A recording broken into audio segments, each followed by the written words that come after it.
Hola, soy Marquito. Hoy les hablaré del ataque al Palacio Presidencial del 13 de marzo de 1957. Imagínate esto, un grupo de jóvenes llenos de adrenalina, romanticismo revolucionario, deciden que la mejor forma de acabar con Batista es entrar a tiros al Palacio Presidencial y matarlo ahí mismo en su oficina. No, esta no es la película de Tarantino ni nada similar. Pasó de verdad, pasó en La Habana en el año 1957, el 13 de marzo. Y como todo lo que involucra a Cuba, la historia es más trágica y absurda de lo que nos han contado. El plan era un desastre desde el principio. Falta de información, coordinación, entrenamiento y sobre todo de una estrategia de escape. Una de las cosas de la que nunca se habla es que hubo infiltrados, fallos internos y hasta una misteriosa reunión entre Batista y un supuesto traidor que pudo haber cambiado el curso de la historia. ¿Qué te parece? Ahora, voy a desguazar lo que realmente pasó, voy a dar datos que son poco conocidos y voy a agregar una pequeña dosis de sarcasmo, porque si algo ha caracterizado la historia cubana es que lo trágico y lo ridículo siempre van de la mano. ¿Okay? Ahora, ¿cómo estaba Cuba en el año 57? Batista, la oposición y esta pseudo fiebre revolucionaria.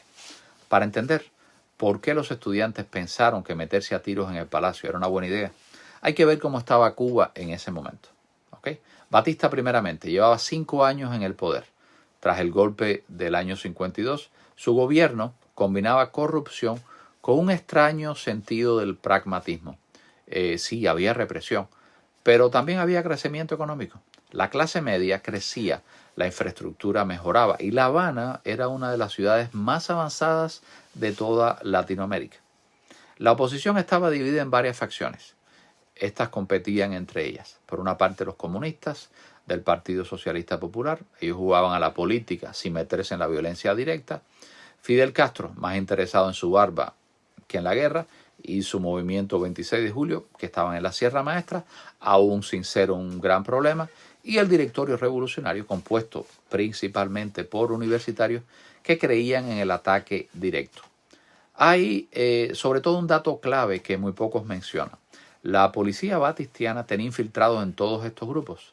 Esto quiere decir que el régimen muy probablemente sabía del ataque con antelación, pero dejó que sucediera para tener una excusa y así poder radicalizar la represión. ¿Ok? Ahora, ¿cuál era el plan? O la falta de plan, porque esto eran más sueños que estrategia. El plan del directorio parecía una mezcla de idealismo con improvisación y una fe absurda y absoluta en la suerte. Primero, asaltar el Palacio Presidencial y matar a Batista. Segundo, tomar radio reloj y anunciar su muerte al país. Tercero, esperar que el pueblo se levantara en armas para derrocar al régimen. Hasta ahí todo parece una revolución bien estructurada, de manual. Sin embargo, ahí viene la lista de problemas que no se suelen contar. ¿Cuáles son los errores fatales? Voy a enumerarlos también. 1. No sabían con certeza si Batista estaría en el palacio en ese momento. Un día antes, Batista había tenido una reunión secreta con un informante vinculado a la oposición. Algunos creen que alguien dentro del gobierno le dijo a él del ataque, por lo que éste pudo escapar tan rápido. Número 2. Tenían rutas de escape, ninguna planificada. Si el ataque fallaba, no había un plan B. Esto era literalmente un todo o nada. ¿Cuál es el resultado? La mayoría de los atacantes quedaron atrapados y fueron ejecutados en el acto. El factor sorpresa se perdió parcialmente. Se cree que la policía ya tenía información previa, porque en las semanas anteriores hubo detenciones un poquito sospechosas de personas vinculadas al directorio. Y uno de los elementos más importantes es que algunos de los atacantes no sabían manejar armas. Muchos eran estudiantes sin experiencia en combate real. Como dato irónico, algunos de estos nunca habían disparado una pistola de su vida.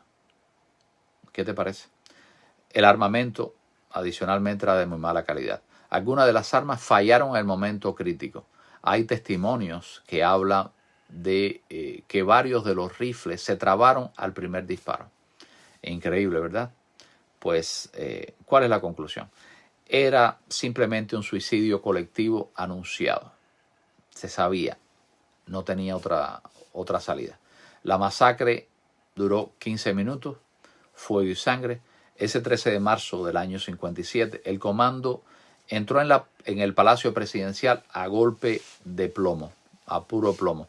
Los primeros minutos parecía que podían lograrlo, pero Batista sale a refugiarse en una habitación blindada que él tiene, algo que muy pocas veces se menciona. La resistencia fue brutal y rápida. Los guardias del palacio eran veteranos entrenados, militares profesionales. Los estudiantes no estaban preparados para ese nivel, no se esperaban ese nivel de resistencia tampoco. En menos de 15 minutos, la mayoría de los atacantes estaban muertos o atrapados. ¿Qué te parece? Dato curioso que nunca se menciona. Uno de los guardaespaldas de Batista en aquel momento era un exboxeador de peso pesado. Se dice que no solo disparó contra los atacantes, sino que golpeó a varios de ellos con sus propias manos y soltó alguna que otra bofetada. Increíble, ¿verdad? Radio reloj, la segunda parte del plan. El anuncio de una muerte que nunca pasó. Porque mientras en el palacio se convertía en un baño de sangre, José Antonio Echevarría y su equipo tomaban radio reloj. ¿Recuerdan aquello? Con la voz temblorosa, pero decidida, soltó aquella frase histórica que decía: pueblo de Cuba, en este momento acaba de ser ajusticiado el tirano Fulgencio Batista. Había un pequeño problema. Batista no estaba muerto. Qué cosa más curiosa. Un dato que nadie dice. Algunos historiadores creen que Batista estaba escuchando la radio cuando Echevarría hizo aquel anuncio. Qué curioso, ¿verdad? Se rió y dijo: estos muchachos no saben lo que hacen, antes de ordenar que le fueran para arriba con todo. Minutos después, Echevarría sale de la emisora, fue emboscado por la policía y lo mataron en el medio de la calle. ¿Qué les parece? Si te gusta este contenido y quieres contenidos similares, escríbeme, dale like, suscríbete al canal. Gracias. Ahora, ¿cuáles son las consecuencias? ¿Sirvió de algo este ataque? En teoría, una operación así debía debilitar al régimen. En la práctica, fue todo lo contrario. Batista utilizó este ataque como una excusa para reforzar el control. La población no se levantó, no pasó nada, el directorio quedó destruido totalmente, pero hubo un ganador en esto: Fidel Castro. Fidel, que no movió un dedo en el ataque, se benefició del debilitamiento de sus rivales opositores y luego se robó toda aquella narrativa de lucha revolucionaria. ¿Qué te parece? De este personaje yo voy a hacer un programa en los próximos días. Como conclusión, un intento de revolución que pudo haber cambiado la historia, pero que se quedó en eso, en intento. El ataque del 13 de marzo fue un acto de valor, pero también de ingenuidad. Si el plan hubiese sido mejor estructurado, tal vez la historia de Cuba hubiera sido diferente. Pero no fue así.